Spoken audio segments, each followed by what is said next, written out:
And Ms. Covere, can we please have the roll call? Manufo Leah Inga Anawai is absent. Aaron Rashba, Here. Anthony Sujisaka, Here. Andrea Jordan, Here. Shaquille Ali. Here. And we'll ask Superintendent McCulick to lead us in the pledge. Please stand.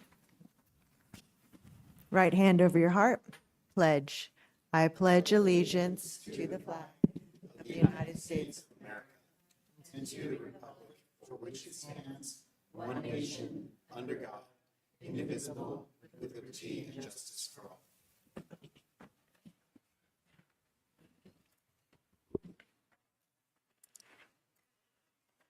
Is there a motion to approve the agenda? So moved. Second. We have a motion and a second. All those in favor say aye. Aye. Aye. Those opposed, unanimously approved. We have a public hearing, Governing Board's appointment to the Personnel Commission. The Governing Board of the Jefferson Elementary School District will hear public comments on the qualifications of the person recommended by the Governing Board for appointment to the Personnel Commission. At the September 25th, 2024 Governing Board meeting, Mr. Wallace Moore was announced as the intended appointee for a 3-year term beginning December 1st, 2024. And we'll start the public hearing at 7:02. Any cards? Okay. No speaker cards. And so we'll end the public hearing at 7:03.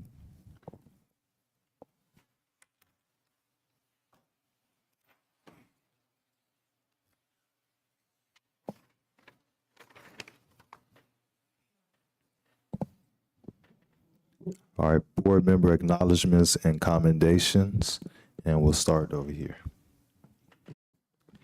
Thank you. Well, it's a busy time for our schools. We have a lot of fun things going on, a lot of trunk or treats, things taking place for Halloween, which I always look forward to. I wanted to point out for any 8th grade parents that tomorrow night there is a high school fair at the new high school office where the 4 representatives from the 4 high schools in the Jefferson Union High School District will be there and available to answer questions. But what's most on my mind is that we have an election coming up in just under 2 weeks. So I want to encourage everybody who's here and who's watching tonight to please get out there, vote, take the time to educate yourself on the issues. If you're watching this, you care deeply about our schools. And just to remind everybody, these are public schools, meaning that they are publicly governed. Sometimes people ask, who's running the schools? The public through representatives who are up here. And we did not get appointed to this. It's elected by you in the community. So in this election, you will have the opportunity to vote on the school board. Certainly take the time to do that, as well as all the important candidates and measures and issues that we will be voting on up and down the ballot. So I hope that everybody will vote and ask your friends and family if they have voted yet. And thank you very much. Get out there and vote. Thank you very much. I just want to thank everyone that's in the audience today and everyone that's online. I also want to thank our administration for listening and giving us these key terms. I know we just talked about it at the last meeting, so I really am grateful that you guys listened and put this for this meeting. There are a couple things, obviously, as fellow trustees have said, please go out there and vote regardless of what your views are. Your voice is needing to be heard, and this is the best way to get your voice heard. There is a virtual town hall that the Jefferson Union High School District will be hosting on November 1st at 4 p.m. And so for the community, if you would like to attend that, please do, so that you can know who the candidates are, learn about their campaigns and the ballots, learn of actually, honestly, just what is going on in the community with regards to measures and policies that our school districts have. The other thing that is happening is on November 2nd at Serramonte Mall, the Daly City Public Library Associates will be having their Art and Lit Fest, and there will be a Day of the Dead altar, Dias de los Muertos, and we are encouraging the public, if you do have family members that have passed on that you want to honor, feel free to bring a picture, and we will be able to put that on the altar and be able to honor them in a public space on November 2nd. Thank you. And I'm going to pass, and we can move on to superintendent comments. Yes, thank you. Good evening. Just a communication that was sent to our President Ali from the San Mateo County Office of Education, and I'll just read a few phrases. The County Superintendent of Schools has reviewed our 2023-2024 unaudited actuals financial reports, and they have also transmitted the reports to the California Department of Education. So I wanted to let you know that that was shared. Also, last Thursday, was our great shakeout. It was the California earthquake drill.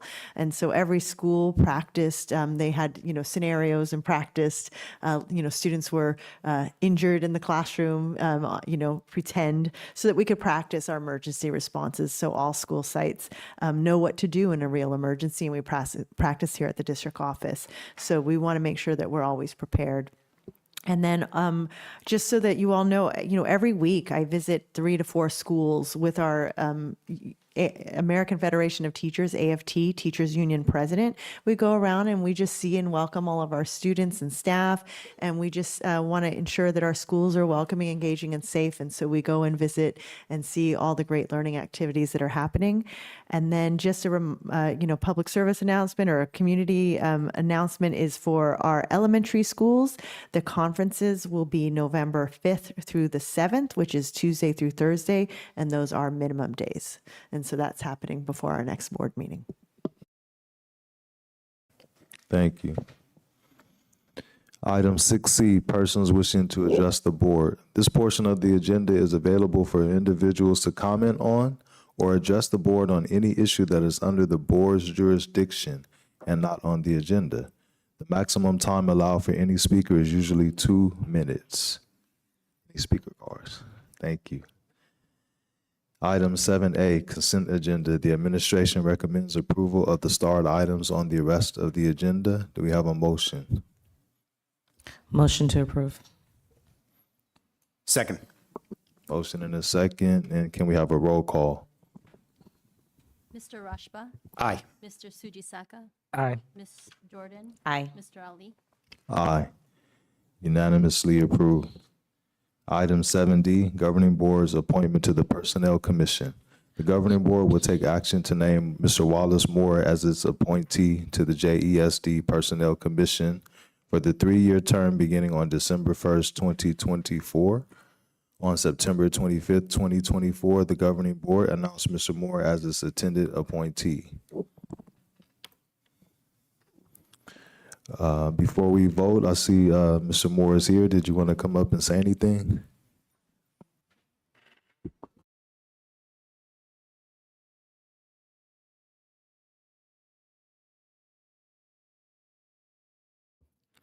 Good evening, everyone. Good evening, everyone. Thank you very much for giving me the opportunity to serve again. And I'm here because I love what I do. I've been serving this community since the late 80s, and I've been in several capacities: personnel board, planning commission chair. I also serve in the county as the oversight committee member. So I like working with, or let me put it this way, I like to be a part of a solution, not problems. So that's why I always volunteer, and if I'm asked, I always say yes, because I think I like things the way when they go smoothly.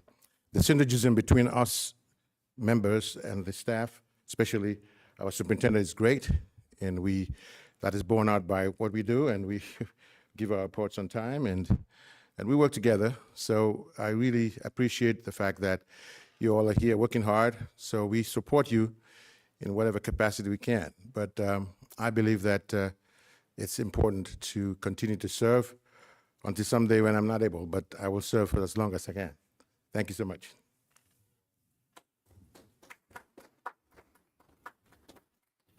Okay, thank you, Mr. Moore. Do any board members want to say anything?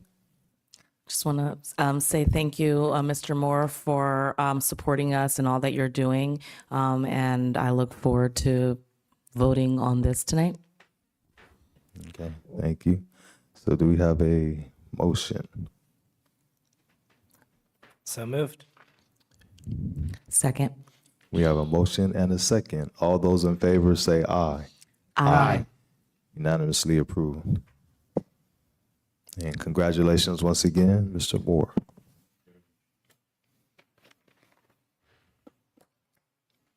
Item 8D, California Assessment of Student Performance and Progress, Results Update. Ms. Pam Scott, Assistant Superintendent of Educational Services, will share results of the 2023 to 24 California Assessment of Student Performance and Progress for grades 3 through 8. All right, good evening. And I have with me Dina Conti, our Program Director of Assessment, Accountability, and Multilingual Learners.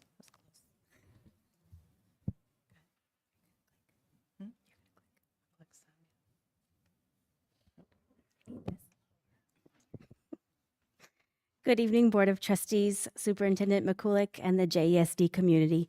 This evening, we'll be sharing the CASP results from the 2023-2024 school year. Our presentation will give you an overview of the data and insights to help us understand our performance. We'll also outline the steps we plan to take moving forward. So before we examine our data, we'd like to take a moment to review the identified priorities from the 23-24 school year. We have made significant strides in our implementation of Universal Design for Learning. Last year, our training centered on grade level standards, learning targets, and effective lesson openers. This year, in response to valuable feedback from our teachers, our training focus has been on the intersection of social emotional learning and universal design for learning. The intentional connection between these two frameworks aims to address growing concerns about student behavior and engagement in the classroom. Our goal is to build a foundation that prioritizes both learning and the emotional health of our students, setting them up for success in every aspect of their lives. Last year, our district collaborative teacher teams met monthly to share best practices. While these meetings were valuable, they were optional and scheduled after school, which often created barriers for attendance. This year, we've made important changes. We've restructured our meetings to take place on both institute days and during release days. This adjustment promotes better participation and ensures that all educators can engage in this collaborative effort. The focus on these teams is to identify priority standards and work towards teaching them to mastery. By coming together in this way, teachers can enhance their teaching practices and ultimately improve student outcomes. For ELD, we are currently funding additional teachers to enhance our English language development instruction for both elementary and middle school students. In addition to increasing staffing, our school leaders are dedicated to providing professional learning opportunities focused on effective English learner engagement strategies. These trainings empower our educators with the tools and techniques they need to foster an inclusive learning environment. Next, let's review our LCAP goals. By June of 2027, our goal is to build a cohesive and coordinated system of support that will enable all students to reach 70% proficiency in ELA and math and report 90% favorability in school climate and culture. Now let's dig into the data. All students in grades 3-8 are assessed yearly in English language arts and math, while only students in grades 5 and 8 are assessed in science. Looking at last year's CASP results, we see that 44.3% of our students met or exceeded grade level standards in English language arts, and 33.7% did so in math. In science, only 22.9% of our students met or exceeded grade level standards. Unfortunately, these results place us slightly below the state average in all subjects. It's important to provide some context for the science scores. The CASP science assessment is only administered in grades 5 and 8, and it evaluates both current and prior year's standards. Because historical data has only been available since 2018 and was interrupted by the pandemic, it hasn't been included in the state dashboard until now. Looking ahead, we are optimistic about improving our science outcomes. Our new elementary TWIG science curriculum offers enhanced instruction on key science standards, positioning us well to progress in the coming years. Next, we will take a closer look at ELA and math scores by school. As we analyze these results, it's clear that there are differences in outcomes across schools. Our focus as a district is to create a cohesive and aligned system through our multi-tiered system of support, or MTSS. This framework helps us effectively address the diverse needs of our students. To support this initiative, we are providing additional staff and enhancing professional development opportunities centered on universal design for learning. We are also implementing assessment platforms like iReady and FastBridge, which will give us actionable data to guide our instruction. In addition, we're introducing a new data system, Schoolitics, to help us analyze and track student performance more effectively. Each site has identified specific action steps in their single plan for student achievement, which are highlighted in their board presentations.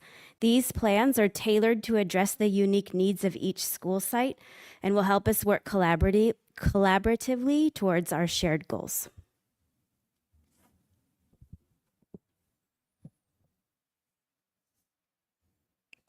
Slide, isn't it? Oh, you did 5. There we go. All right. Did you get a chance to look at the math data? Okay. So in summary, when reviewing English language arts scores across the grade levels, we notice our top performing grade was 4th grade, with approximately 50% at or above grade level. In contrast, only 40% of our 8th graders scored at or above grade level, and we see there's a significant dip as students enter middle school. In response, we are implementing several action steps.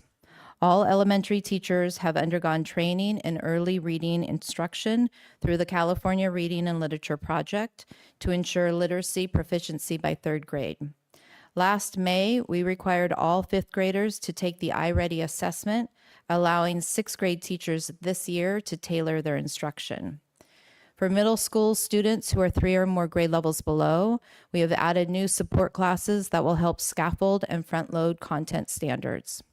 We're also introducing the iReady personalized learning platform, requiring all students to engage in 45 minutes of personalized lessons each week in English, language arts, and math.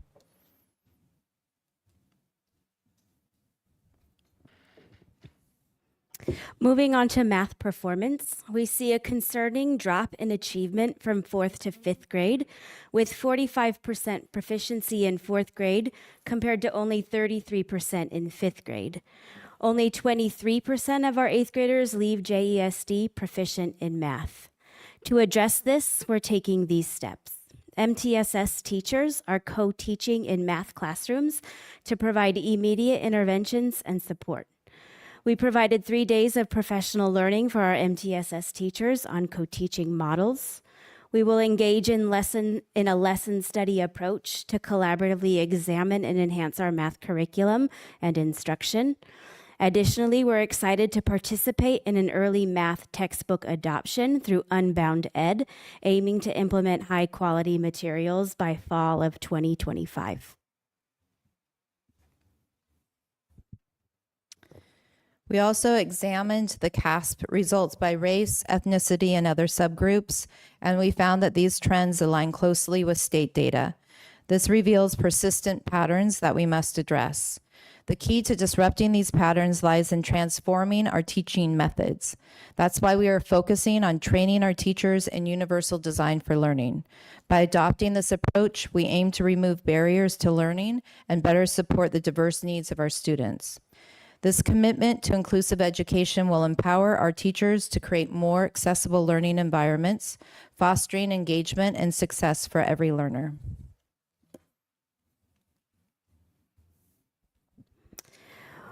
We also want to emphasize the critical relationship between attendance and achievement. As shown in our data, students who miss 10% or more of the school year achieve at about half the rate of those who attend regularly.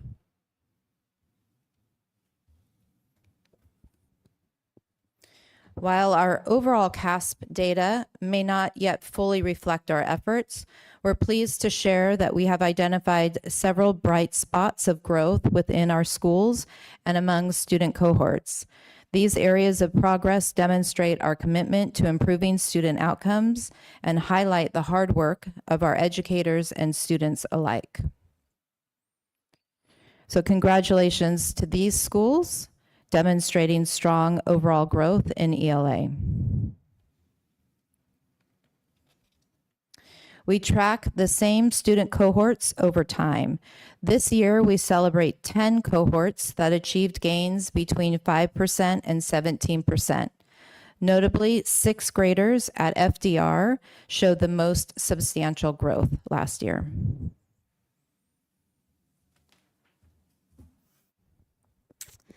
Congratulations to these schools demonstrating strong overall growth in math. We also tracked cohort groups in math, with 6 cohorts showing gains between 4 and 15%. The fourth graders at MHT had the most significant growth across our district.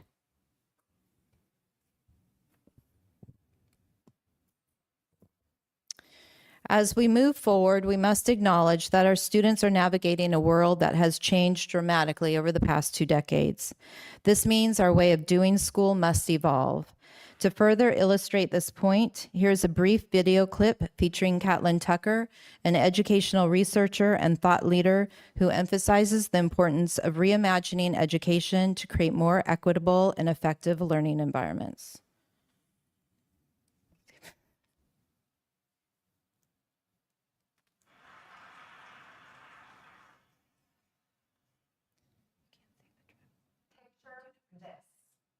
A group of teenagers, their eyes glued to their phones, as if those devices were an extension of their very beings. It's like they've been upgraded with bionic attachments that make them superhuman in a digital realm. With a few taps and swipes, they send messages on Snapchat, share stories on Instagram, and video call their friends on FaceTime. They have the power to binge watch their favorite series on Netflix, order a ride on Uber, and have their meals delivered through DoorDash. They curate personalized playlists on Spotify for every mood and occasion, and discover content creators daily on TikTok. Are you feeling busy yet? Watching my 2 children consume media is totally different from my experience growing up. In my teenage TV watching days, I had to plant myself on the couch every Thursday at 8 o'clock sharp to watch Friends. Bathroom breaks and snacks were timed with military precision for commercial breaks. And the suspense of waiting months to find out if Ross and Rachel would finally end up together? Torture. By contrast, my children have total control. They decide what to watch, when to watch, how much to watch. Technology has radically changed how young people interact with information, connect with each other, and navigate the world around them. Given the groundbreaking technological developments taking place in our world, education is at a frustrating standstill. Despite having unprecedented control over their digital experiences, young people find themselves thrown back in time when it comes to school. We're essentially relegating a future generation to be passive recipients of learning confined to rigid desks, facing a teacher talking at the front of the room for 7 hours a day, 5 days a week. The glaring disconnect between their vibrant lives outside of school and the monotonous days spent in classrooms that operate like network television is a recipe for disaster. It's no surprise that nearly 3/4 of high school students report feeling tired, stressed, and bored at school. Combine that with the record number of teachers leaving this profession, and it is clear. The way we are approaching this work isn't working for teachers or students. The educational behemoth structure resists change. It's about as flexible as a brick wall when faced with threats both inside and outside the classroom. Internal threats like diversity of skills, abilities, learning preferences, and multilingual students push the one-size-fits-all lesson to its limits. And external threats like pandemics, AI advancements, and even extreme weather have shown a spotlight on the system's glaring lack of adaptability.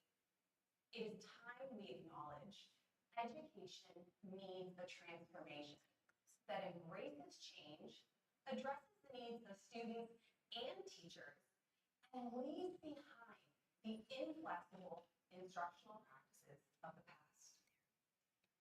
For 23 years, Reimagining education calls for a fundamental shift in mindset and practice. As instructional designers, teachers must now craft experiences for students that eliminate barriers, offer choice, and enable students to take charge of their own learning. While we've seen pockets of success across the district compared to last year, we believe that with sustained momentum, we are still well positioned to continue this growth. In education, we often pivot too soon, not allowing core initiatives to take time they need to make an impact. Since initiatives typically take anywhere from 3 to 5 years to show success, we are committed to staying the course as our priorities are evidence-based and aligned with the California MTSS framework. So that concludes our presentation this evening. We do want to extend a heartfelt thanks to Trustee Sujisaka for meeting with us ahead of time and providing valuable questions for us to address. Your insight helped shape our discussion and ensure that we covered the key points effectively. At this time, please feel free to ask any remaining questions or seek clarification on any points.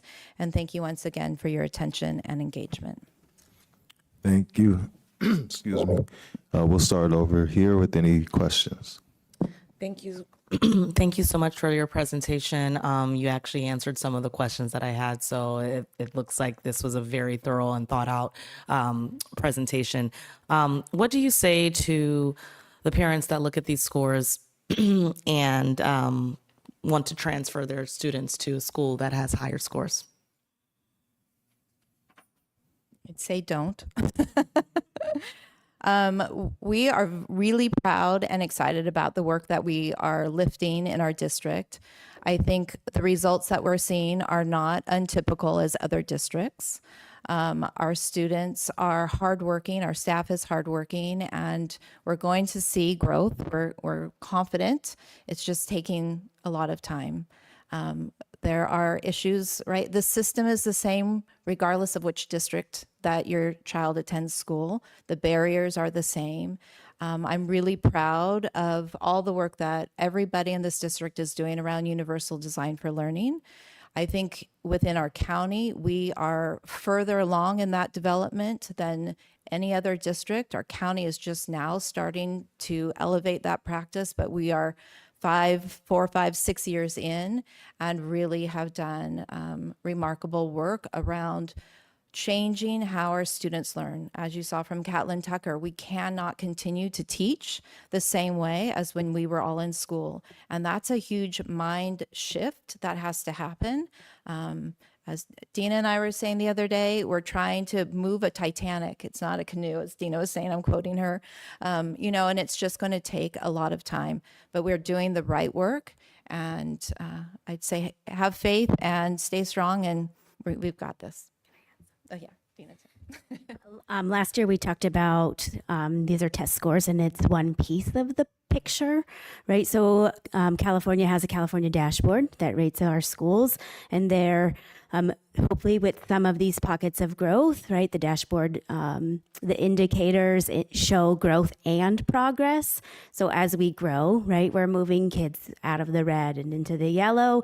So it may not show up as percent proficient, but that growth over time will hopefully change our dashboard indicators. And that gives you a more holistic view of our schools. So I believe that will come out December 1st. So we'll see how that, hopefully that will shift. Thank you. And I appreciate that response because I as a parent myself, I do remember looking at the niche.com and looking at different good schools and then seeing, and I'm sure we all see that there are specific schools that we have a higher rate of wait list. And a lot of it is because other parents have also done the same research, and there is the assumption that if you go to a specific school that your children will have a better outcome. And at the end of the day, test scores are a piece of the pie. Some children don't test well, but they're still very bright. And I just wanted you to say that out loud because it is something that has come up even within my own household. So I just wanted to verbally express and get, you guys feedback on that as well. How does TIG, and if you want to maybe spell out or, what TIG stands for, affect this, or how does it impact or help with what we're trying to do? So TIG is targeted instructional groupings. During that time, our EL students, our English learners, receive designated ELD. So that's where they learn academic language skills that will help them in their content area and core instruction. If students are not EL, that time is then used as targeted instructional groupings. So that's where we can use that time as intervention time, enrichment time. It's really where we meet the unique needs and the diverse needs of students. So it's specific, it's targeted, and it meets kids where they are. Perfect. Thank you. I have no questions. I just want to say thank you for the presentation. I really appreciate specific information such as the relationship between attendance and achievement that I think the public needs to hear, we need to hear, that usually isn't included in this. So I just wanted to appreciate you both for the presentation. Thank you. Yeah, I have a couple questions.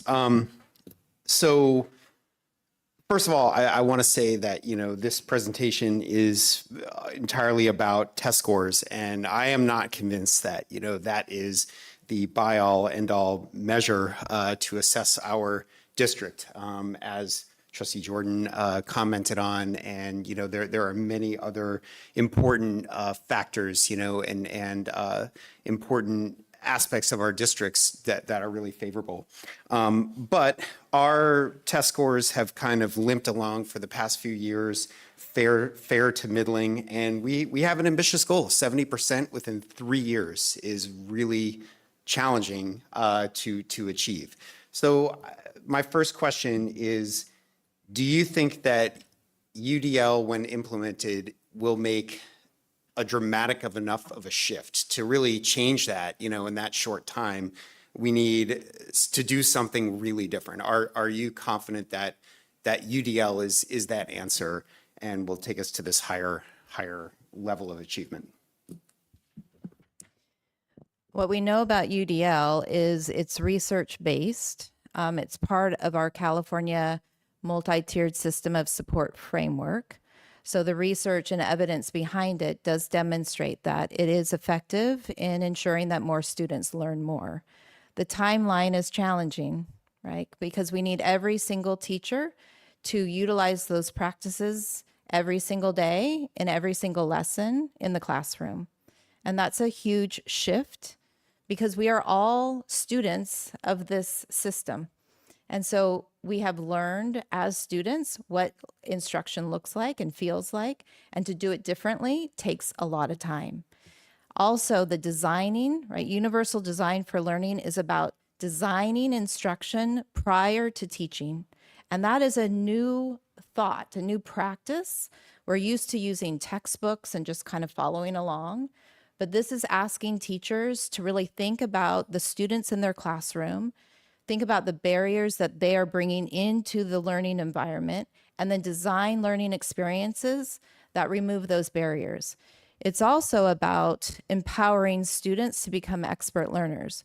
So when I was a teacher, and probably as we all experienced as students, the teacher would stand up, deliver information. They were the experts. They hold the knowledge, and that's changed. We now need to empower students to learn how to access the material through the way that they best learn and internalize, set goals, and be able to mark progress on their learning, right? So all that is a huge paradigm shift of how we do our work.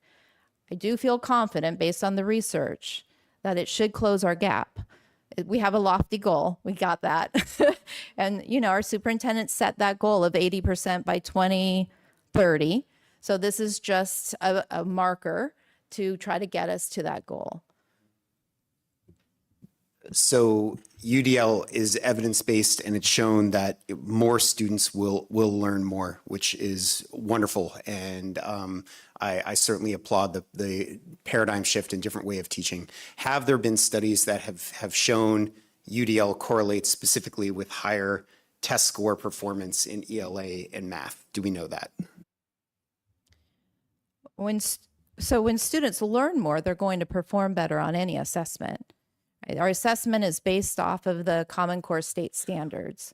So we're not teaching to an assessment. Our assessment is evaluating how well we have actually taught the grade level standards.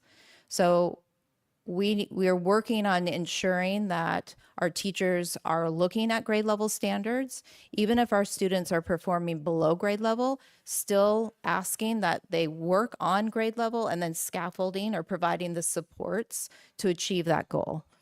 The iReady platform, I think, is a great tool that we're utilizing this year for the first time. And that is a tool that will help close some gaps because it assesses where students are in their learning and then creates lessons that will help fill in the learning that they're missing to support the teacher who's teaching on grade level. Thank you. I have one more question. I heard you talk about how difficult it is to make this change, and I completely respect that. And I heard you say that we are further along than other schools in the county, which is other districts in the county, which is great. Nonetheless, I do, look closely at what my kids are bringing home in their work, and I can tell you that there does not seem to be much change from what I'm seeing. The parent does not certainly see everything or even very much. But my question is, are you moving fast enough? I know that there is a limit in what we can do, but I heard for the implementation, we've done some training. We have some co-teaching, MTSS co-teaching, but I'm not hearing how does this get implemented in everyday lessons and work? You want to talk? Or you We're moving as fast as the system can handle. If you move too quickly, right? Our sphere of influence is here and with the principals, and then principals have sphere of influence over their staff, and then staff have sphere of influence over what's happening in the classroom. So we're doing everything we can from a district level to support the work so the principals have what they need to help support the teachers in that shift. We, just went through 2.5 weeks of releasing every single teacher who came here to the space, who participated as an adult learner through a UDL lesson. For the second time, we also released them in the spring. So giving them those kind of real world experiential opportunities to understand what it feels like as an adult learner to walk through a universally designed lesson, I think is helping to cement what needs to happen. But ultimately, we hold to a comfort level, right? So trying new things takes risk, it takes trust, it takes, the willingness to fail. And all of that are those soft skills that principals are working with staff to support and make sure that we have, that the practices are crossing that classroom door. But that's where, that's where the work happens, is in the classroom. So what we're doing here is to support that work. That answer it a little bit? Yes. Okay. I had a question about, so I have a couple of questions as well. So when you were talking about iReady, I heard you say something about a personalized lesson plan. Is that what you said? It's a personalized learning platform. So it is computer based, and students take a diagnostic test. The diagnostic places them into different levels by domain in ELA or math, and then it works through what their needs are. So a student may place at third grade in comprehension. It's going to choose that as a priority area, bring them up, and then circle through the other domains. So its job is to really take a student from where they are and then move them towards grade level, right? So if I'm an 8th grade teacher and I have kids who are testing at 1st, 2nd grade level, it's almost impossible for me to provide that instruction, right? So we want to let the personalized learning fill those holes so that the teacher can provide the scaffolds for them to hit that grade level content. So they really work in tandem. We have really sent a strong message that it's not about let the computer do the teaching, but let the computer help you as the teacher really support and move instruction. So they really work side by side. Okay, so iReady is what subjects? It's ELA and math. ELA and math. And is that for all of our students or just students that need an intervention? Right now it is, we're asking, we're requiring all 3rd through 8th grade students to use that in ELA and math. It's 45 minutes a week per subject. Okay. And since we're talking about it, where do you consider iReady to be as far as, do you feel like that's a part of your UDL strategy, is iReady? I think it is a supplement to the curriculum.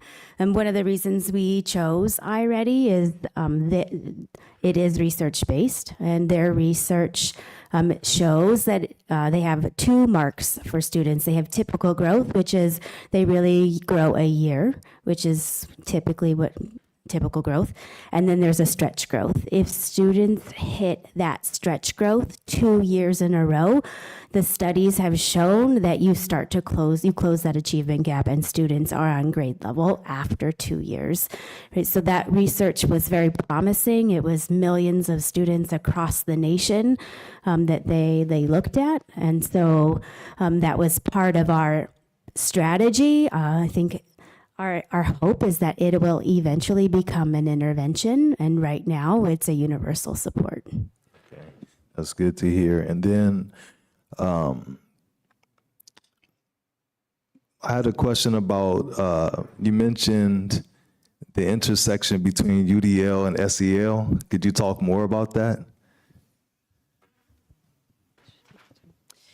Yes. So the Universal Design for Learning guidelines have a strong focus on the social emotional learning competencies. For students to be offered choice in how they learn, they need to be self-aware, right? I need to know how I best learn in order to make those effective choices. For students to work in collaboration or in cooperative groups, they need to have relationship skills. To be released to become expert learners, they need to be able to make responsible decisions. So there is a natural, if you look at both of those frameworks, it's very easy to tie them together. So when teachers are designing lessons that provide choice, it's an opportunity to build student self-awareness, etc. So the whole training that we did with teachers was how to integrate. Now we've had a practice, which has been great, kind of a 1.0, SEL 1.0, where teachers push into the class, or counselors push into the classrooms and teach students about the core competencies. And now we're taking it to SEL 2.0 and having teachers really integrate those practices throughout their instruction, reminding students about setting goals. That also develops a sense of awareness, how to manage their time, build relationships, make responsible decisions, and then social interactions as well. So utilizing the lesson design in and of itself to call those out and building in time for students to reflect on those competencies. Okay, so these are the types of things where part of this is for you because when we talk about universal design for learning and social emotional learning, we're talking at a very high level. We don't understand, well, I might because I'm in the classroom, but we might not understand what that looks like on a practical level. So I had some questions I was going to ask you, but I think we're kind of getting to what we need to hear. But excuse me, so I did want to ask, can you give us maybe one more example of a successful UDL practice that we're doing? Right now, we're really focused on ensuring that students understand the learning target or the objective of the lesson. The piece, and that's old, right? That's, if you've been in the classroom, that's a practice that we have done for probably decades. But UDL takes it beyond just posting the objective on the board and really engaging students in restating the objective, in defining the words, in setting goals around the objective. Again, we want to empower the students to understand what it is they're learning and then monitoring progress towards that goal. So that's just one example of that, the lesson template. Thank you. And I just also, it's interesting because when you were doing your presentation, I kept thinking about two things, and then you played that video. So I'm going to go ahead and address this too. Where is AI in this conversation? Are we utilizing it? Are we fostering the teachers being able to utilize it? Are the students utilizing it? Because if we're talking about the education system, that video was pretty negative, right? Because I agree with a lot of what she was saying, but that's not true for every teacher in every school, and that's not every student's experience. And that's the inequity that we have in education, right? There's a lot of people that would watch that video and say, that doesn't apply to me. I can say in my experience, I went to different types of schools growing up, so I had different experiences in each school. So back to my question, where's AI in this discussion? I know our tech department, Tony Baroni, has been focused on utilizing different resources, and AI is a relatively new initiative or topic, and it is not something that we're focusing on currently from my department with Universal Design for Learning. Okay. Okay, I'll give some affirmations. So I liked hearing about the competency, performance-based competencies, the self-awareness, relationship, decision-making. And I think that is definitely a big part of UDL because we're looking at what is the end result? What is the student that we want to see graduate from our schools? And then we're working backwards, hopefully. So, excuse me, I'm definitely interested in hearing more about these success stories and from a more practical level from the teachers, what they're doing in terms of UDL and what supports they feel like they still need, if that's possible in the future. Okay. Can you clarify what you would like to see? I would like to see us have more information from the teachers about what they're utilizing in terms of UDL and what they feel that they need or what support they need to be able to implement UDL in a better way. Because to me, UDL is not new. It's just it's a new way of us looking at it UDL is Universal Design for Learning, but UDL comes from Universal Design, which was in building. You know, these were architects were using UDL to make sure people had access to physical spaces.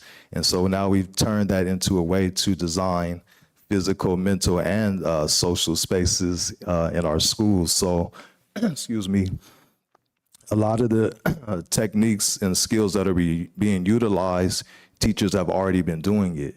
Now we're being more explicit about it and more intentional. So I think there's a lot of opportunity for us to further innovate, utilizing not just artificial intelligence, but accelerated intelligence. If I could, would iReady be an example of the AI that it adjusts according to the student's performance? I was going to actually mention that we actually have a lot of artificial intelligence. I think most people think of like ChatGPT is artificial, but that's the newest. But iReady with the computer adaptive is artificial intelligence. We also have the read and write, which is tools for students in Google, like in Google Docs. They can translate, they can get pictures when they highlight a word. So we actually have a lot of tools and resources that are artificial intelligence. Some are old, some are new, but we don't necessarily use like the chat GPT. Some classrooms might, but we do have artificial intelligence with iReady is artificial intelligence. I think it's just the definition. I think most people think of it as specific things, but there is a lot of it. Like you said, iReady is artificial intelligence. Okay. I actually now have more questions.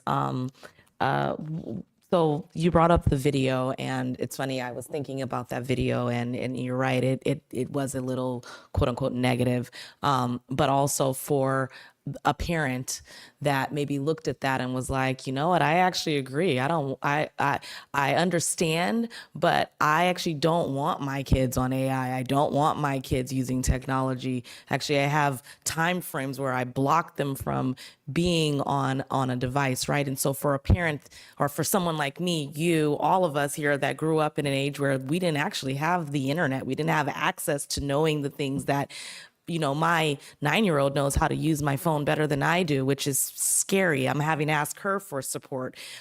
So for a parent that is kind of technology adverse, how can they support their students if they're not educated on the importance of moving into the future? And what would you say to them? And I mean, are there classes that we're giving our parents to help support our students? Because at the end of the day, okay, maybe they are 7 hours in school, but then for the rest of the 24 hours, they're back at home and their foundation is at home. And if their foundation is saying no to this AI stuff, no to this tech stuff, how can they actually move forward? And maybe it's not a question you can answer, but I do want to point that out. I think I have a question. Are you connecting the use of technology to universal design for learning? I think it's a mix. So, for example, I'll use the example of my household. So for my high schooler, when she comes home, most of her homework is on a device. And I think for our middle schoolers, it's probably similar because they get to take home their laptops. For the lower grades, I'm noticing that, so my 9-year-old, she brings home a sheet of paper. And I know we're saying, we don't want them doing homework at home. But I actually remember when my high schooler, who did go to one of the schools that had higher test scores, she brought home really intricate homework that she was writing papers at home where I would have to go to the library with her. With my younger one, she brings home a page and a half. And I'm like, are you learning? And she's like, yeah, it's cool. And I'm like, oh, so as a parent, I'm like, how do I support her? And then it's funny, we talk about AI. And so I know I'm kind of bouncing all over the place here, but there are certain, platforms where the students can access it, even if they don't have a school laptop, outside of the school laptop with a login. And so for a parent that their child is coming home and saying, hey, Mom, I have this login and I want to kind of get ahead of, some of my learning, but the parent's like, oh, no, I don't want you on devices today. But that could essentially support the student in moving forward. So how are we helping, I guess, educating our community and our parents on how when their child comes home with homework or is saying, hey, mom, can I go on, this software to do this? How are we encouraging the parents to understand the importance of supporting their children in universal design learning when they're not in the classroom? Does that make sense? Okay. A couple of things, but I would encourage you to watch the entire video. It was a 15-minute video, so if you haven't had a chance to watch it, I would encourage you to watch that. We did hold an iReady Parent Night, which had about 150, 282 parents or something that came. And so they learned, they had an overview and what they can do at home to support. I also think we have to be careful about putting pressure on parents to do the educating. That's our job. And so what happens with students in the classroom is really important. So we can encourage parents to support at home, but we should be the ones that are doing the teaching. And I want to iterate that there are different uses for technology, right? I think parents' fear is more the social media, being on a screen perhaps, and utilizing it in a non-academic way, whereas students are coming home and actually using it for learning, which is great. We all use right the internet for those purposes, so ensuring our students have those skills is going to be really important. And what goes home is just to support the learning that's happening in the classroom.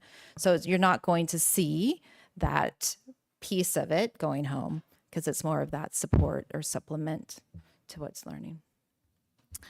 So I guess a follow-up to that, and I'm glad that you say that you may not see it. And I guess for a parent, like I think Trustee Rashba said this, like I'm not seeing a difference from what my children are bringing home, right?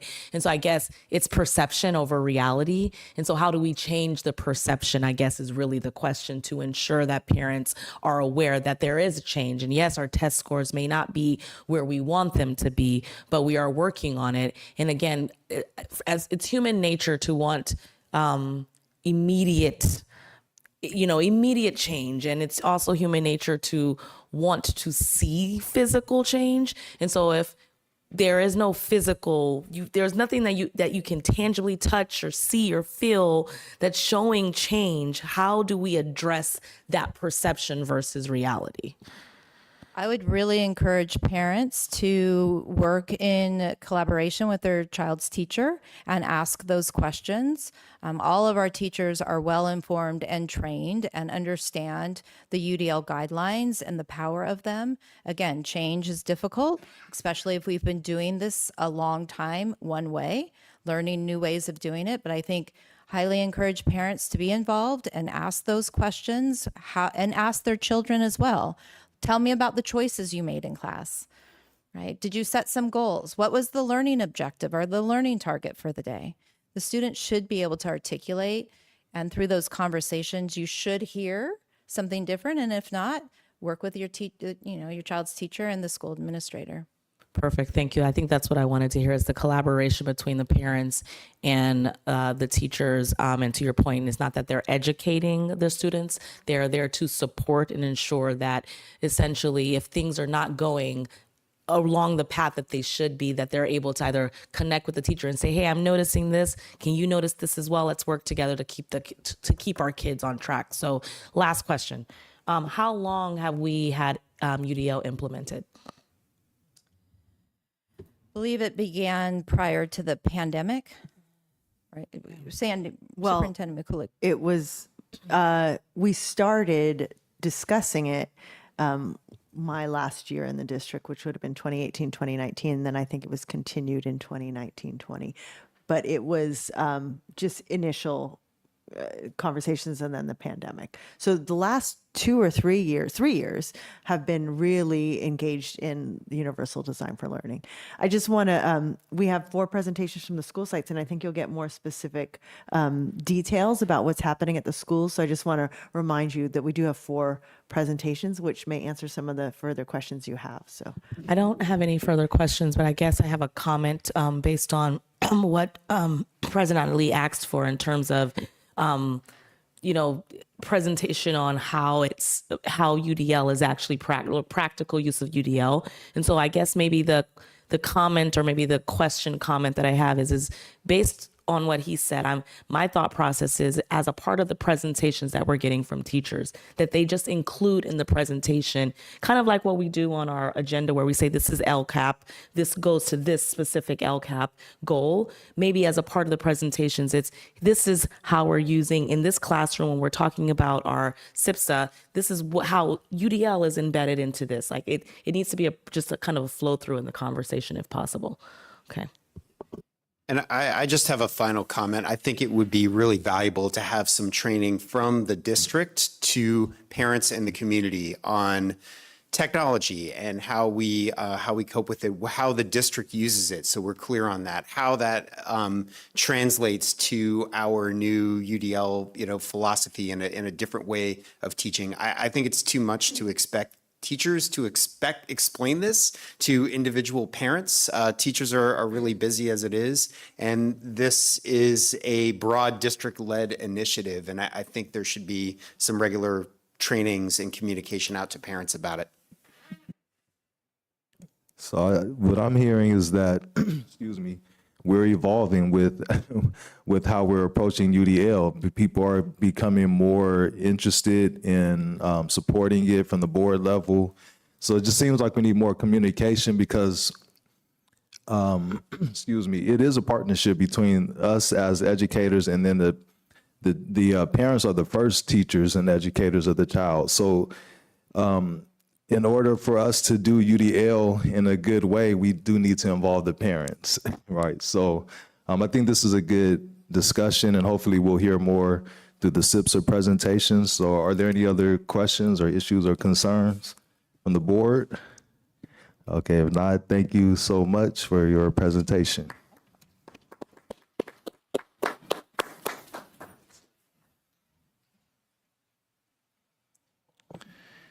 Item 8E, Single Plan for Student Achievement.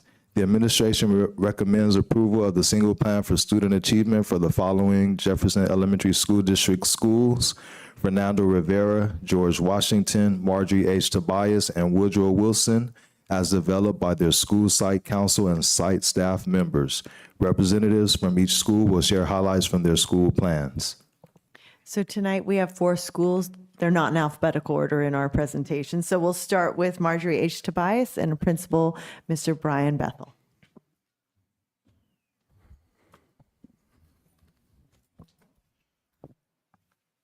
All right, good evening. I want to welcome Ms. Carla Garrett, who is a member of our school site council. She's here for support, so she's next to me. Moral support, but she's here. All right, so Marjorie H. Tobias, more students learning more. Do I have it? I do, okay. See, I don't know this. All right, so for our school, the numbers that we have from the California dashboard are a couple years removed. So I went one step further and I looked at our iReady data from the tests we just took in the fall. So I wanted to update a little bit newer information just for where we stand as a school. So this is testing that's based on the entire school year, right? So the standards for the entire year. And this is where our students are already landing currently. So 68.6 or 06% of the 4th and 5th met or exceeded the state math standards already. So that's for the entire year, and we just started, and they're already meeting or exceeding. So we're set up for growth, but when you're already at that higher level, growth is much smaller, seen as a much smaller increments. So we're keeping that in mind as I plan my goals and what numbers we're looking for. And then 66.45% of the 4th and 5th met or exceeded standards in English language arts. Again, fall testing Just wanted to show. And as you look from left to right, you can see English Language Arts is first. And there's been some movement. It's both up and down, right? And same as you go towards the math, which is on the farther right side. There was a dip, and now we're heading back up. And again, UDL is a piece of that, right? As teachers are starting to implement these new procedures in class and new ways about teaching and having the students learn, we're starting to see that tick back up in the positive direction. So just to give, because I know some of the data that was presented was 22-23 or 23-24. This is more current in that sense. And then for the next piece here, we're going to talk about some growth areas for us. So 51.85% of English language learners moved 0 levels last year at Tobias, which to me is pretty concerning, right? ELD, we did not have a specific ELD teacher, English language development teacher last year. We currently do have a 50-50 split between MTSS and ELD, so multi-tiered student support system and English language development. So we have a full-time staff member who is working directly on that. So we have a 3rd grade teacher who is a native Spanish speaker. We've moved some students around, and in that class, we have the co-teaching method that we were discussing about UDL and MTSS framework.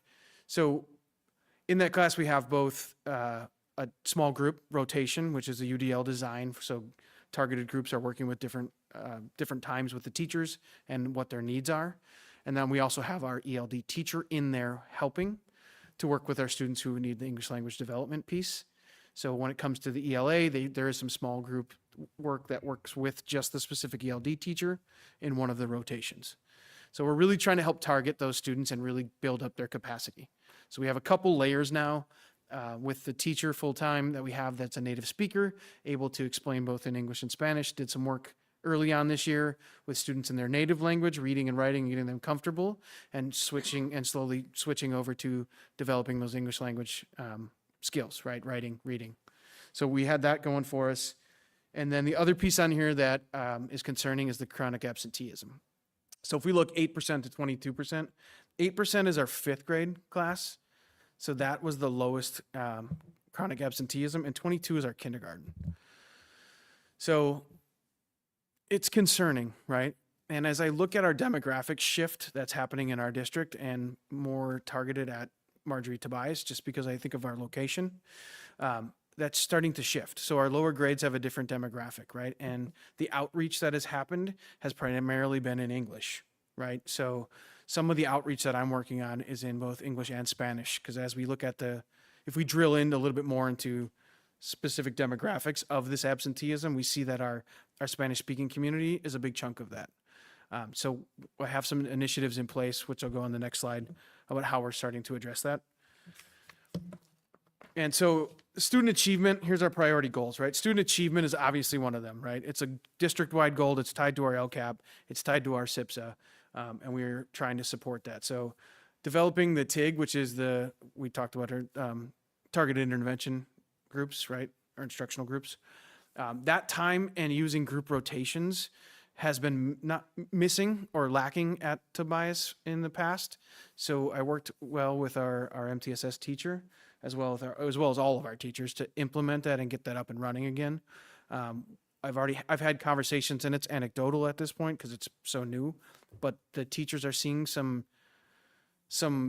enthusiasm, I would say, from the students, because they're moving groups, they're moving classrooms, they're getting to work with other students, which is helping, and they're getting to work with students who are on their same level, that are at their same pace and have the same needs, or similar, not necessarily the same, right?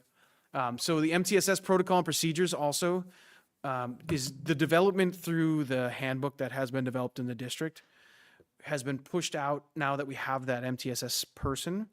So our teacher, Miss Irene Lum, has done a wonderful job of scaffolding this all for teachers, showing them how to identify students who may need more support, having the teachers track interventions, what they're using, seeing the results, and tracking the progress monitoring for those. So those are two of the key pieces. There's many more things that are going on, but those are two of the key as far as student achievement is concerned. And then positive school climate is another one of our goals, right? So trying to do that shift that Pam and Dina were talking about. There's also a shift around discipline where I want immediate consequences and I want them now for things that don't go wrong, that go as the teacher expects. So coming up with clear restorative practices. It was on the committee last year that worked with that in the district, trying to explain that to teachers that, yes, there are consequences when necessary, but a lot of it is about learning and growing and how do we repair the harm that's done and move forward, right? Because our kids are going to be together. They're going to be from, hopefully through all the way through high school, they'll be together. So how do we repair that? How do we work together? Not everybody has to be best friends, but we have to be able to get along, right? So that's a big part of it. And I don't know why this is not the most updated one. I went back and got rid of all the acronyms, but that's school-wide PBS, which is positive behavioral intervention system, and social emotional assemblies. So I'm going through with the entire classes, right? I do K through 2 and 3 through 5, and talk about our PBIS system, which is not focusing on the negative, but focusing on the positive and rewarding students for doing the behavioral things that we expect and we want to see from everybody. So acknowledging them, we have weekly raffles that are pulled and students get acknowledged. So that's a big piece of that. And then lastly is family engagement, really building that sense of community again. Since the pandemic, we've all seen a drop in that, right? So one of the things that I noticed too, and tying back to our chronic absenteeism, is that our Spanish-speaking families don't always feel as welcome necessarily in our schools when everything is presented in English, right? So everything is not in their native language. It's a little bit hard. And I'm speaking with some parents, they see it as almost like a burden that they're asking people to translate. So they're just like, we'll just kind of step back. So I'm having personal conversations with our Spanish-speaking families in the mornings at drop-offs, in the afternoons at pickups, and trying to develop more of a community with them and getting them connected through our ELAC. I still have some work to do there with our ELAC committee, but trying to pull them into the school to really have a voice in not only, the SIPSA and the budget and how our money is spent to support their students, but just in general in our district. How do we create that support? And then a attendance team includes myself, our full-time counselor, and the MTSS specialist, tracking, how the academics are being affected by the attendance. So we're reaching out to families, we're calling, we're making phone calls home, English, Spanish, any other language we have. We have our nice pocket talks that are helpful. And then volunteer opportunities. Since, again, the pandemic, there's been a drop in volunteer opportunities for parents to be on campus. So really trying to bring that back. We no longer have a gardening teacher, which is a big project at our school that's been well loved. So we have 2 parents that are now volunteering and coming in. They're setting up a schedule. They're coming in once a week and working with all the classes to plant food and hopefully harvest that and grow them. Parents are often at our school way after the bell, and I spend time after that first bell outside with them, just talking and getting to know everybody and seeing what their needs are and wants are and how they can support. Carla's here as one of those supports. Thank you. So just, again, trying to build that sense of belonging, not only for our students and for our teachers, but our families.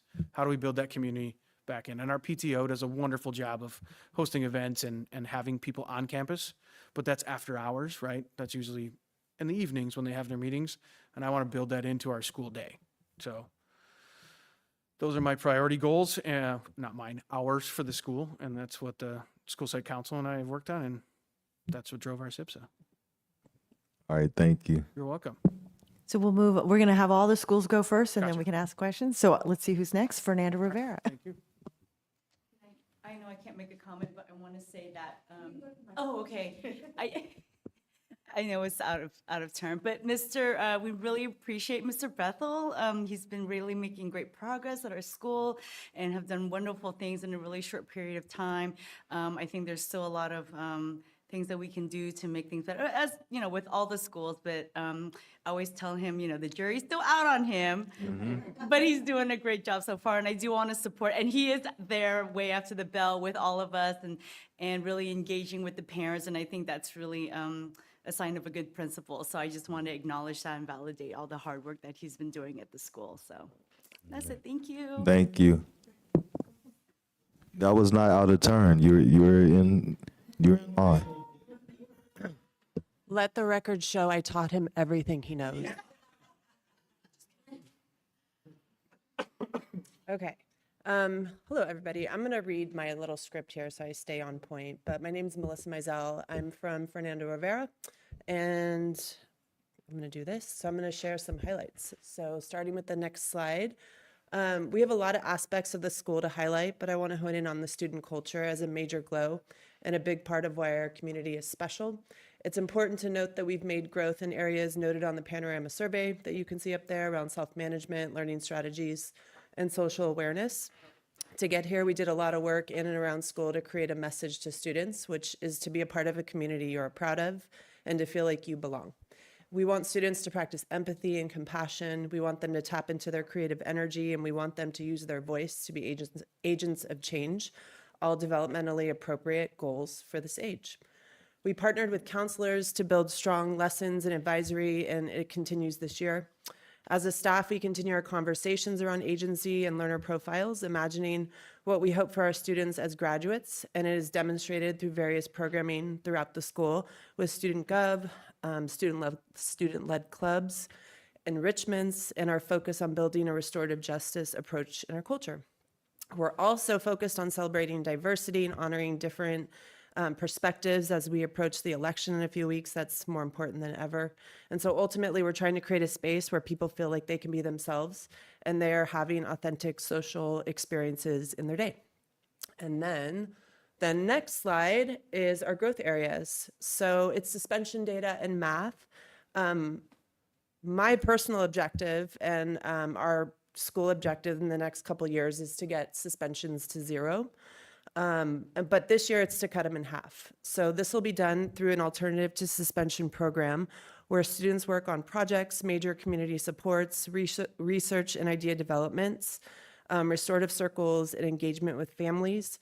We want to increase the sense of belonging through a robust advisory program with more opportunities to bring ideas to life through entrepreneurship, leading enrichments, being a club leader, participation in sports and peer tutoring, the goal being to make meaning out of the middle school experience. We also need support from our staff. We're continuing to develop PD and conversations around restorative practices, mainly focusing on effective statements, that warm demander approach and encouragement for students to take the lead in classes with an interdependent approach to learning. Finally, we found a great book that we're using, Hacking Restorative Justice. We're using it to frame behavior conversations and bringing it into our professional development. Another area for growth is around our student performance in math. We've hired some amazing math teachers this year and are seeing teachers connecting with students. Pam and Dina were talking about it earlier, just around their understanding of what they're learning in the classroom. Our MTSS specialist is working directly with some of our new math teachers to support Tier 1 instruction and continues to encourage risk-taking to try innovative ideas with the schedule. And even though this is a growth area, I'm encouraged by all the great things happening in the classrooms. And then the next slide is so our school priority goals and actions. So, this shows a focus around support for students who are missing school, so chronic absenteeism. To highlight this point, you'll see there are a lot of action steps that we're taking in order to create a space where kids want to be. We have, as I mentioned earlier, student voice and enrichments. They opted into this class and hopefully something they'll look forward to going. And ultimately, we want it to be student-led. We're starting to bring in mindfulness and meditation for like a focus on just like quieting their mind and, being present in their school day. We're utilizing more outreach with, monthly meetings and a wraparound approach for students to connect with families and figure out how to get kids in school. And since the year has started, we've had, several meetings with families, and I think it's a really important partnership for accountability and support. And we want to be proactive, not reactive. And so we're just doing a lot of groundwork with our team, our attendance tech counselors and vice principal. And then the next two slides are the priority goals are the same to increase ELA math CASP scores for all students, especially students that are neurodivergent. So you can see there's a lot of programming that's happening that we are implementing, some of which we're implementing with district support.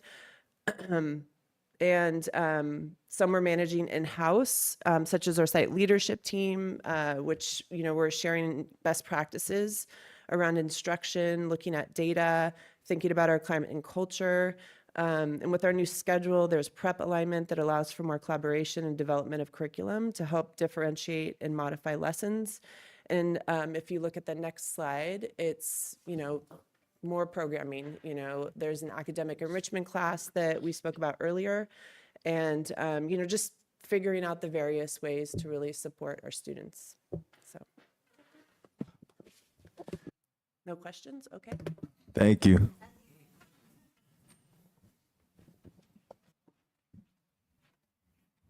Hi, sorry, I used a different template. All right, so we had, I'm Lauren Buckley, sorry. I'm the principal at George Washington Elementary School. And these are our glows. We increased 13.8 points in our ELA. Now, I'm going to show you some ELA data later from the CASP test alone, but that's not the only measure that California uses. So I'll get to that in a little while when I get to our goals. But that was a real highlight for us because our teachers spent a lot of time using a reading intervention strategy and really learning that. And all of our teachers were using that in the classroom. And so we really saw a lot of student growth in reading from that strategy, especially on those students who needed the most intervention.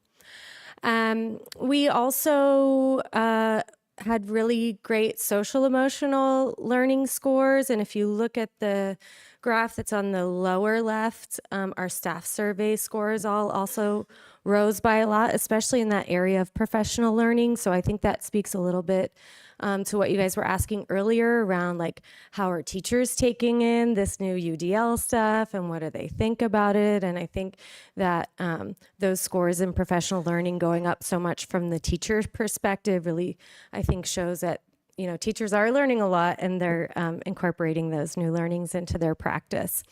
And then our English language learners proficiency rose by about 10%. I don't only like to rely on that number because,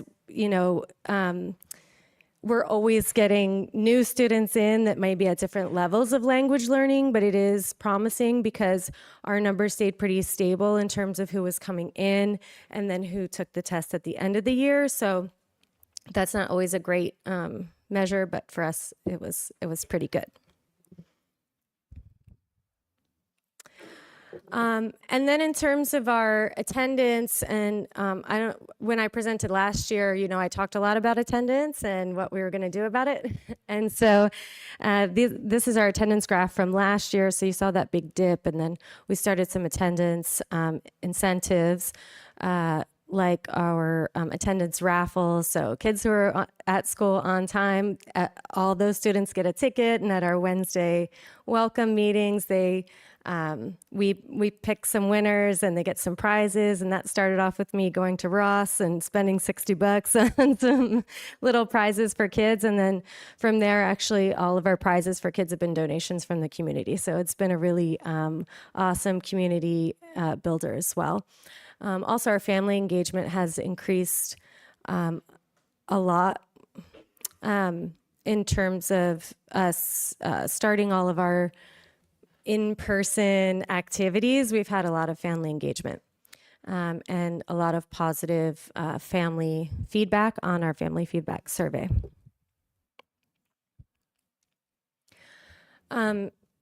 This is really going to be like the same slides you saw in the district presentation, but obviously, we do have a lot of challenges in academics, and you can see in this graph here, it's the past 3 years in ELA, math, and science. And you could see those scores, while we've had gains here and there, haven't really changed much. And so I think that does show the need for us to shift in our practice. But I think, those increases in ELA that we had last year really were promising for us. When we're measuring, the same kid, did they get the skills through this intervention? And we're seeing, yes, they did. I think that's super promising. And those are some of the results that I hope to show at the end of this year as well. so I think it shows a little bit, this is just a CASP score. So I think we also need to maybe change our measures of how we're looking at student achievement, to your point. But I did look at this data broken down racially as well, because this is something, a personal passion of mine is really making sure that we have equitable outcomes for our students in all areas, but race is especially one that I'm passionate about because of, especially when we're changing things, making sure that we're not just replicating historical patterns. So this is something that I hope to see change as well.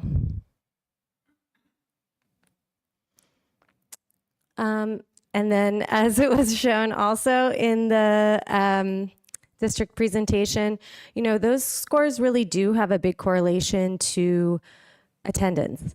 So you'll see our students with extreme attendance issues are way more likely to not meet standards. So attendance has been last year, like I said, and this year, one of our big goals. So I'll tell you a little bit more about what we're doing.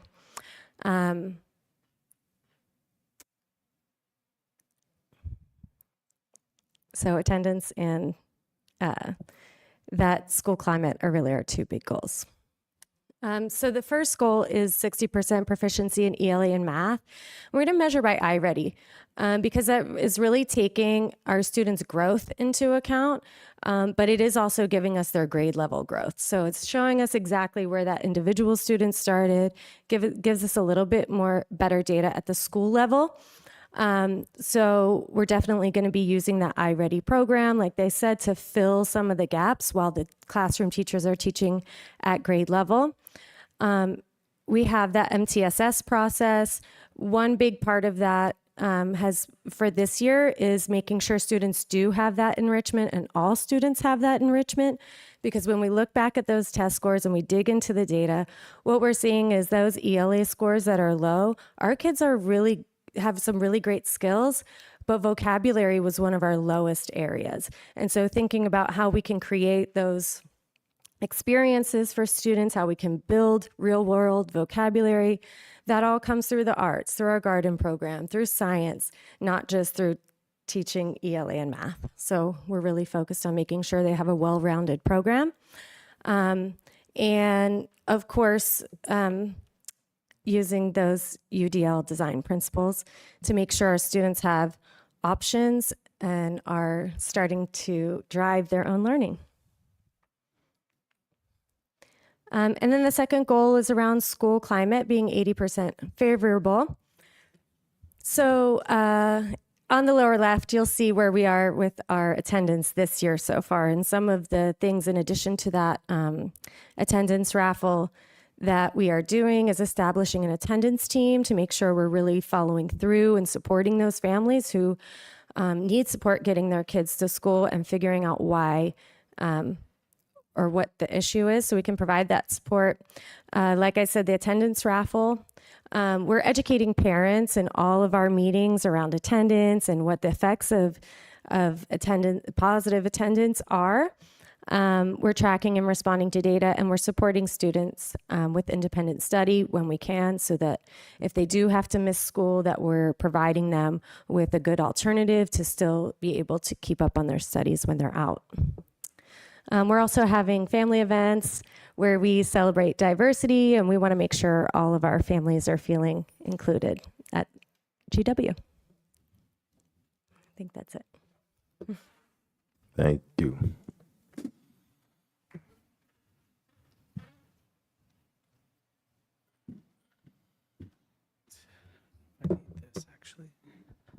All right. Good evening, everybody. I'm Alex Delanda, school principal at Woodrow Wilson Elementary. A lot of our presentation will be similar to what you've heard tonight from the other schools and from the district as well. And a lot of it has to do with making sure that we're aligning to district initiatives outlined in the LCAP goals. We'll take a look at some data. We'll look at what we've been doing and taking a look at highlights and areas of growth, and also talk about a few new things that we have going on for this year. Okay. Wait, sorry. Okay, so here we have our CASP scores for language arts over the last 3 years. And again, this is just by grade level for if you're looking at 3rd grade, 4th grade, 5th grade, straight across the board. Again, ELA. Yeah. And I've aligned it like this so that it's a little bit easier to read in a cohort based on a cohort. So if you follow the cohorts down, it kind of gives a little bit more insight as to where the students were before, where they were coming into the grade level, and where they ended up. Again, ELA. So just within a visual like this, you see areas, highlights, and then areas of growth.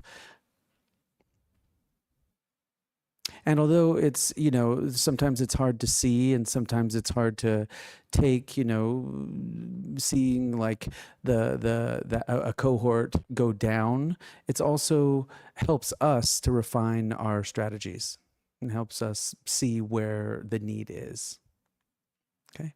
Again, here's math scores, and I'll just go on to the next slide because that is, again, following the cohort. Okay. Okay, so this is the cohort summary of the last 2 slides that we just saw. So 3rd to 4th grade cohort of students in language arts, they had a 9% increase. From 4th to 5th grade cohort of students, a 14% increase in ELA. And in math, a 1% increase for 3rd through 4th grade, and 4th through 5th grade cohort had a decrease in a 5%. Again, this is the cohorts, so it doesn't reflect when you just look at the dashboard, right? Just this is the growth and decline of the cohorts. So again, there's some good stuff here that we are that we're on the right track in some regards, and then in other regards we have some work to do, namely in math. One highlight that we do have from 2023 to 2024 is our attendance and chronic absenteeism. In 2023, we were at 33% chronic absenteeism. And last year, ending in 2024, we were at 18% chronic absenteeism. So I just put that's 15% more students learning more, something that we're really proud of. And we hope to obviously improve that number this year. So for the priority goals, we have increased student achievement across core subjects in language arts and math. So a lot of these are staying the course. You've heard that tonight, staying the course with new initiatives. That might be UDL, making sure that we're implementing with fidelity iReady in grades 3, 4, and 5. Also utilizing other programs such as Imagine Learning for our language learners. Okay, our school has approximately 60% language learners. The key actions, I'm not going to read it word for word, okay, but we do have we do have a bilingual instructional aide who is also she's pushing into classrooms, and what that does is helps the teacher focus on targeted groups into small group instruction and interventions within the classroom. So the teacher would take the kids who have maybe the most need and work with them in a small group, while the instructional aide, the bilingual instructional aide, would work with the rest of the class, say with their making monitoring when they're using iReady and so forth. We have a full-time English language ELD teacher to support our language learners.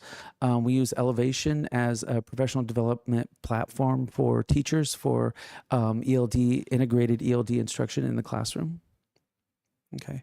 Full-time MTSS teacher, and this is something we're going to be really focusing on coming up this next semester, is utilizing our MTSS teacher to continue with co-teaching of math instruction specifically. And again, utilizing some of the data that you saw at the beginning of the slide deck, targeting those groups and targeting specific areas in need. And that's what we would utilize our MTSS teacher for. That's the plan. And again, aligning ourselves with district initiatives. These new district initiatives are really important, and it's a really equitable way to see that students in all of our schools receiving the same experience. Again, UDL, iReady, MTSS. These are terms that we hear over and over again, but it's really great. And again, it's great that our kids across the district will be receiving the same experience. Okay. Next priority goal, and we have some pictures there. We have our wonderful gardening program. This is one of the priority goals is, again, the positive school climate for students, staff, and families.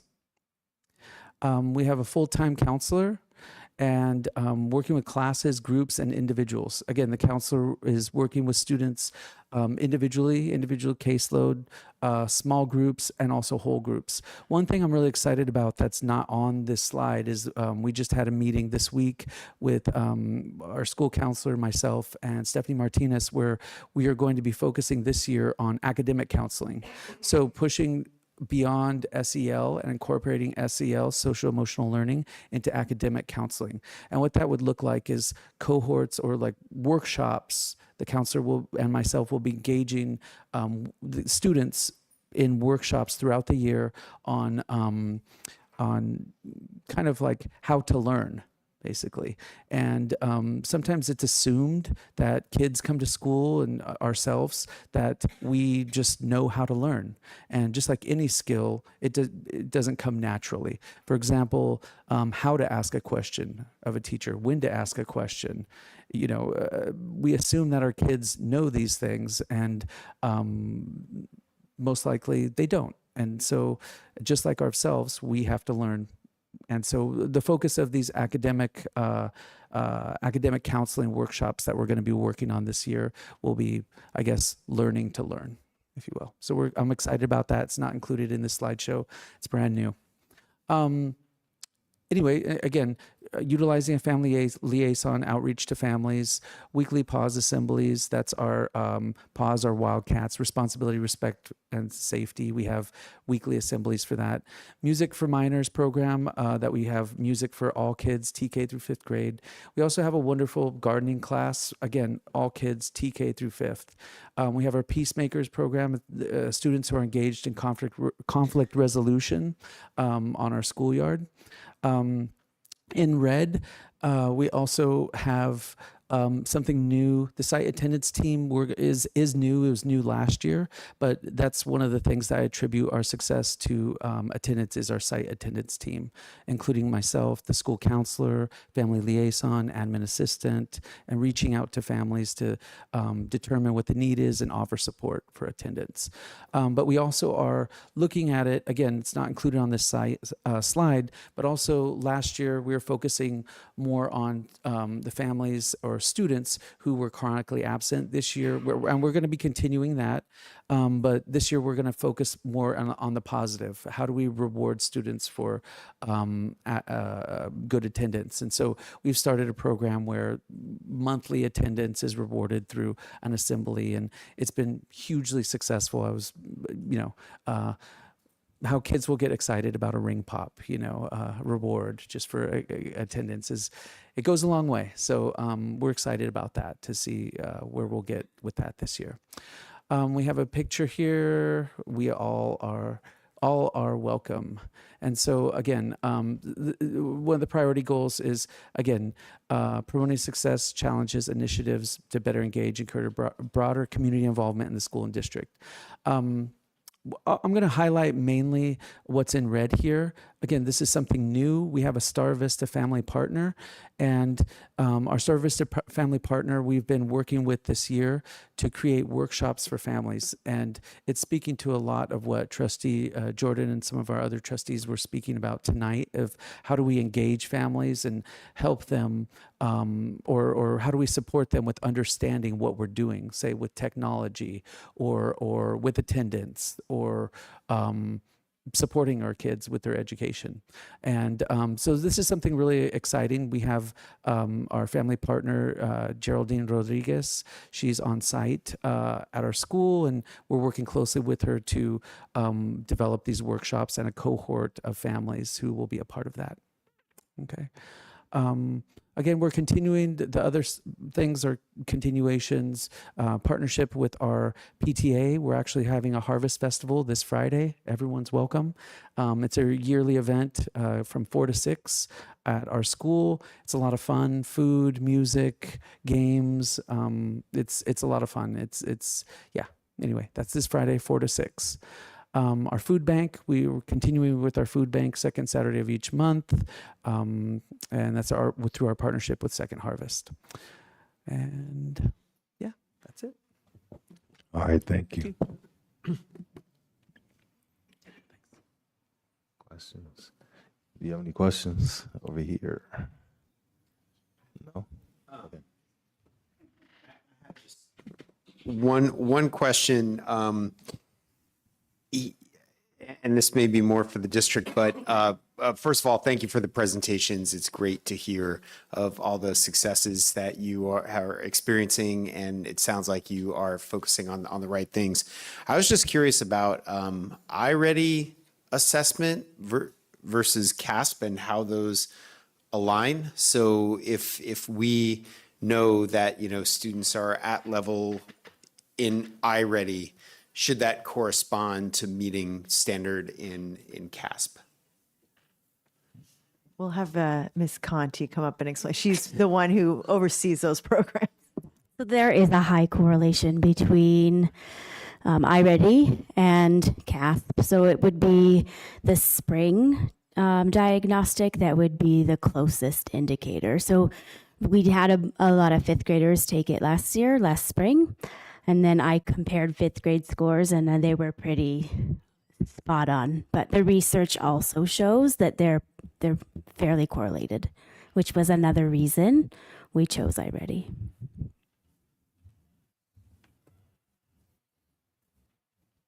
All right, so I don't have any questions. I just had 4 comments. MHT, thank you for keeping your presentation to 2 positives and improvements. FR, thank you for preparing a script and being within 5 minutes. That is very rare. George Washington, great use of visuals and also that 30%. Wow. And then Woodrow Wilson, you should be very proud of your attendance strides.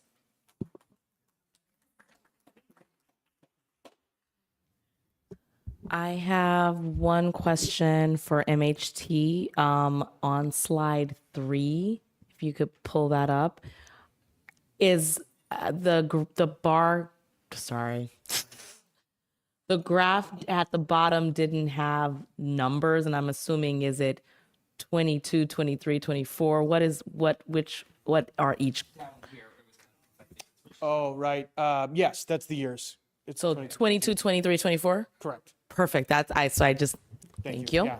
And then also, thank you everyone for your presentations. I think the only question that I have is how do we as a board continue to support you to continue to make these more grows and less and glows and less hopefully improvements or growth areas. I heard from MHT that you guys needed volunteers and you're not getting as many, and so we always get invited to your events, but if you need help with I don't know, you've just got pumpkins delivered and you want to put them out somewhere. I want to make sure that the board has the ability to help beyond just attending the event. And so if you guys want to let us know how we can support you in that, that would be great. And then I also heard vocabulary was something that was a struggle at one of our schools. And I know some schools are doing readathons, and I know a school has invited us to read to the students. And so however we can help, whether that be coming in to read or volunteer just beyond events, happy to support you in that. Oh God.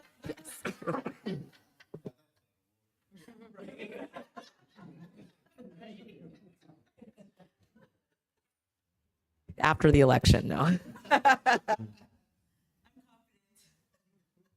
Okay, so I guess it's on me. So I had a couple questions really quickly, mainly about the MTSS multi-tier system of services teachers, right?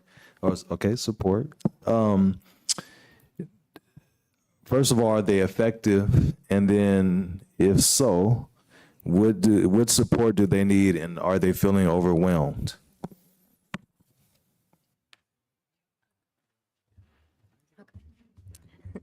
Okay, so I'll put this slide on. Okay, so the multi-tiered system of support isn't all carried out by the teacher, but right now what we're seeing is because in a healthy system, right, our general classroom instruction would mean that 80% of kids were meeting the standard, and you can see we're below that right now. So right now what we're trying to do is just strengthen that core instruction to include some of the interventions that are actually considered tier 2, which is tier 2 things are the small group instruction that we've all been talking about. So teachers are teaching their grade level content and getting time during the day with kids to be in a small group so they can deliver that kind of tier 2 support in a small group. And then tier 3 is really that individual intervention. So that's going to be delivered by an interventionist. So that would be kind of like the 5% of kids who we're not serving with our tier 1 and tier 2 supports who would need that extra layer of support. Does that make sense? It makes sense, but I don't know if it answers my question. Are those, so the teachers that who have been hired to be the MTSS teacher, are they effective, and if they are they feeling overwhelmed?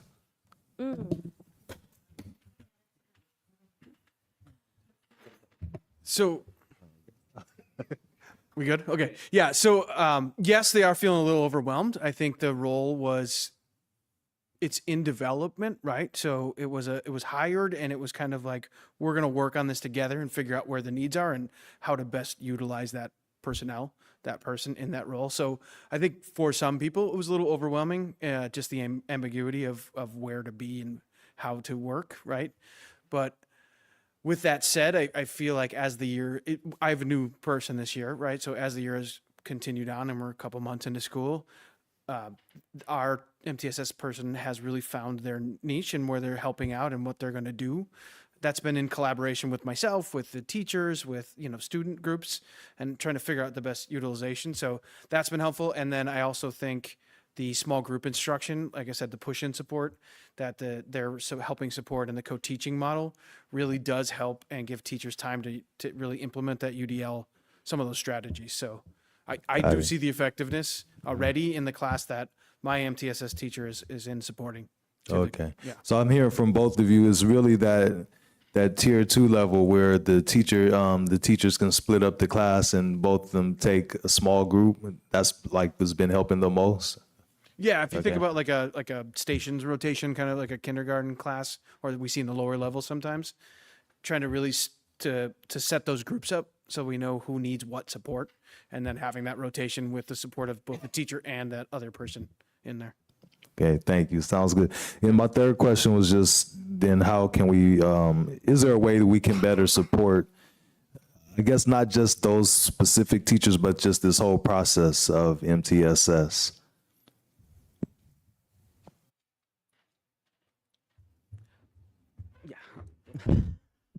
I think time will tell. It's something that's brand new, and we went through the implementation of it last year, and just like anything that you start new, there's trial, there's mistakes made, there's new, you learn and you grow, and I think we're still in that phase, a year and a half, or not quite a year and a half into it. It'll take some time. And, I know time is of the essence when we're talking about student achievement here. So I don't say that lightly, but it is an important initiative that I think I can speak for everyone that it's working, but it will take time to see the actual results. Okay, that's fair. And I'm glad to hear this because this is an example of us being innovative and not following the old model of education. I've never heard of a district that has co-teachers that are not specialized academic instructors. So I'm really interested in us monitoring this and seeing how it goes and supporting it if it's working. So thank you. Are there any other questions? I have one more question, and that is, so we're measuring math, we're measuring ELA, we're measuring science, especially with the election coming up, and I continue to be concerned about kind of civic education among our students. How about social studies? Is I-ready or is there anywhere where we're gauging our students' level of knowledge on that? Just coming from a middle school perspective, I think, especially in the 8th grade, they are having those conversations. I think that also in our advisory lessons, we're like, how do you engage in these conversations without it becoming what they're seeing online and what they're seeing in the media? And, we have a few students at our school that have maybe different views than most of the students, and I think it's really about monitoring and supporting. That's what I'm seeing the teachers doing, but it's really like a case by case from my perspective. I think all opinions and perspectives are important to hold, but it's just about like how are we engaging in the conversations, and sticking to policies and not people.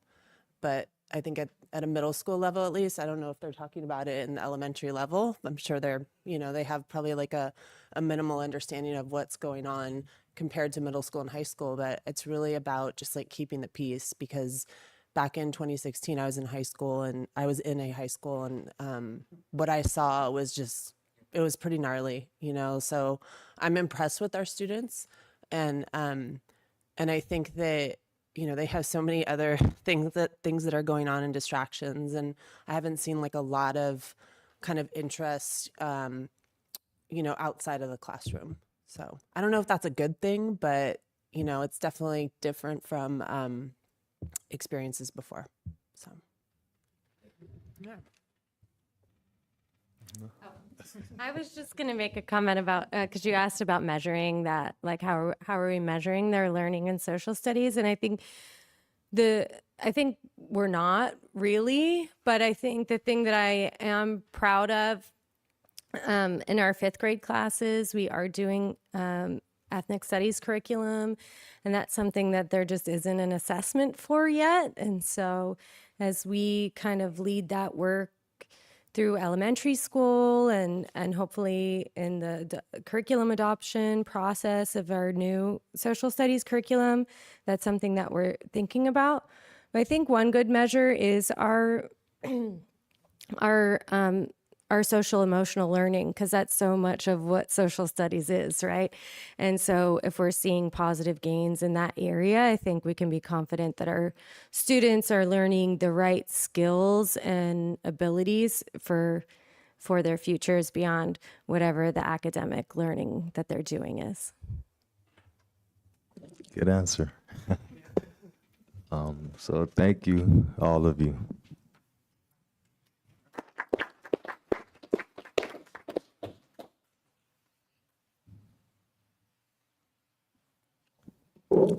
We're all the way to item 12A, Board Policies, Administrative Regulations, June 2024 CSBA. Sorry, before you move Oh, on, we do need to take action. Some of the items are SIPSAs that need to be approved, school plans for student achievement. Move to approve the SIPSAs for Fernando Rivera, George Washington, Marjorie Tobias, and Woodrow Wilson schools. Second. All those in favor say aye. Aye. Unanimously approved. Thank you.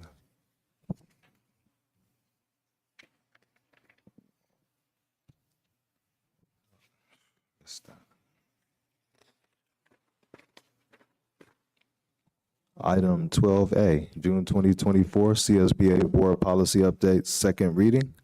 The board will review and revise board policies, administrative regulations, board bylaws from June 2024 CSBA Board Policy Updates as stated in a second reading. And is there any discussion?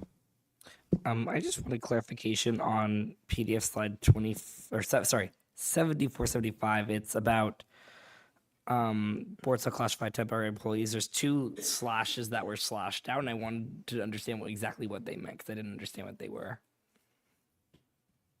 Which policy was it again? It was, well, it's PDF page 74. Oh, it is 74.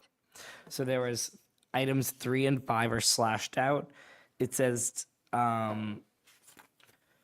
it's about temporary employees. And so it says served in a limit, it's slashed out, served in a limited assignment, supervising student athletic activities, provided such as assignments have been first made available with teachers presently employed in the district. And then the second one was number 5, serve only for the first semester because the district expects a reduction in student enrollment. That's related to high school. That's why those were eliminated. Okay, I saw the other ones were, I didn't know those were specific. Thank you. No further questions. Any other questions? If not, is there a motion? Motion to approve the June 2024 CSBA Board Policy Updates. Second. Motion and a second. All those in favor say aye. Aye. Unanimously approved. Item 12B, Board Bylaw 9220, Governing Board Elections, first reading. The board will review and revise BB/E 9220, Governing Board Elections from the June 2024 CSBA Board Policy Updates to include provisions for district procedures, practices, or changes as stated in a first reading. Yes, so I would like to offer a little context. This board policy was part of the June 2024 CSBA board policy updates. However, I removed it because we were having conversations that related to board elections. And so as a result of the conversations, we're now able to bring the policy for your review. I just want to highlight on page 4 of the policy, there were multiple options, and the board is going to continue as at large. So the statement says board members may reside anywhere within the district's boundaries and shall be elected by all voters in the district. It also goes on to say the board may review the district's board election method to determine whether any modification is necessary. And then later it does say that there are procedural requirements where you have to hold public hearings. So this is, I just wanted to point that out and highlight that because it has been a conversation recently, and that this policy is in its first reading, but that it states that the district will remain as at-large elections. Okay, thank you for providing that context. And do we have a motion? So moved. Second. Okay, we have a motion and a second to approve. All those in favor say aye. Aye. Unanimously approved. Item 13, Governance Team Member Comments, Reports, Future Agenda Items, and Board Meeting Reflection. And we'll start with Trustee Jordan. I just want to say thank you to all the principals and their support that came this evening to make those presentations. It was really helpful. And then for our students, have a great Halloween and stay safe. I echo my fellow board trustee sentiments, as well as thank you, Ms. Scott and Ms. Conti, for the CASP data presentation, and everyone have a safe Halloween. Just wanted to echo, thank you for the terrific presentations on CAS, very enlightening and helpful, and to our principals and school site council member who stayed till the end and really appreciated learning about your schools and all that you're doing. Thank you very much. And thank you. I want to reiterate I think is a good practice of hiring these MTSS teachers, and for us to keep looking at that and see how well it's working, and for us as a board to support that process. And then let me see what else. I can't remember what else I wanted to say, but I'll go ahead and just turn it over to superintendent comments. Yes, so I just also want to thank Ms. Conti and Ms. Scott and all the principals for their presentations tonight.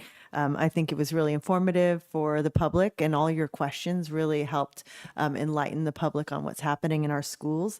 And then also make sure everyone has a safe Halloween and remind families that it is a minimum day on Halloween so you can enjoy the festivities. Thank you. All right, thank you. Item 14, persons wishing to address the board on closed session. Now I remember, excuse me.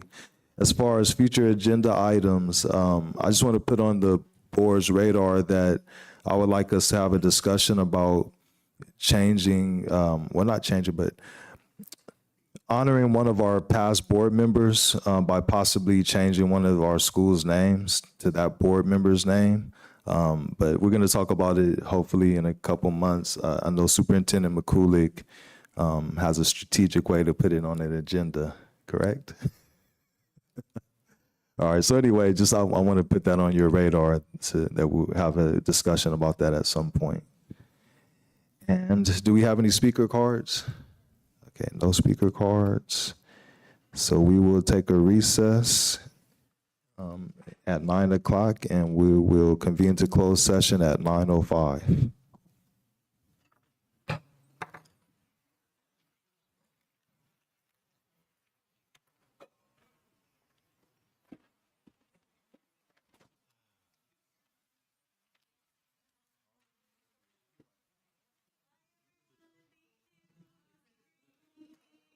Thank you.